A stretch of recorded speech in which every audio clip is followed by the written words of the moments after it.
জ্যানথ্যালামাস একটি চর্মরোগ। এই চর্মরোগের সাথে অনেক চিকিৎসকগণ কিলয়েড নামের একটা রোগ আছে, এই কিলয়েডের সাথে এক করে ফেলে। আসলে কিলয়েড আর জ্যানথ্যালামাস একটু আলাদা।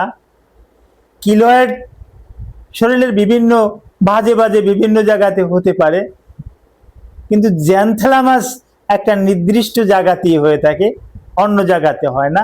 বিশেষ করে এই চোখের কোটরে, আমি যেখানে হাত দিচ্ছি উপরের অংশে চোখের কোটরে, নিচের অংশে এগুলো হলদেটে ভাব থাকে, হলুদ আকারের থাকে।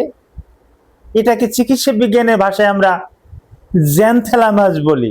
এখন এই জ্যানথ্যালামাসটা কি?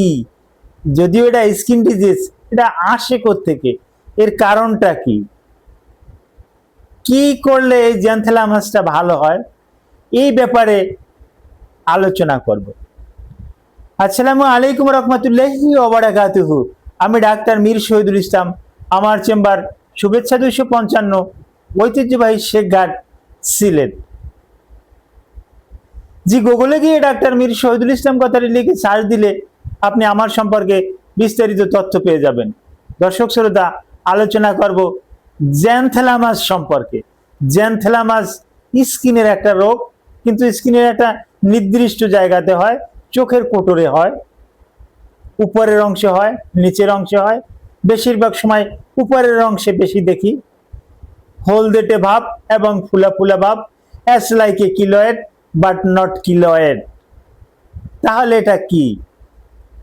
এটা এলডিএল কোলেস্টেরল। আশ্চর্য হয়ে গেলেন যে কোলেস্টেরল থাকলে তা কি চামড়ায় তার লক্ষণ পায়? হ্যাঁ, অবশ্যই। এলডিএল, লো ডেন্সিটি লিপোপ্রোটিন, এটা অনেকেরই বেশি থাকে। এটা যাদের বেশি আছে তাদের এই চোখের কোটরে আস্তে আস্তে করে ফুলে যায় এবং আকারে হলুদ হয়ে যায়, এবং চোখ থেকে অনেক সময় একটু কপালের উপরে ওঠে, নাকে আসে, নাকের নিচে আসে। এরকমের চিকিৎসা না করালে এটা জটিল আকার ধারণ করে।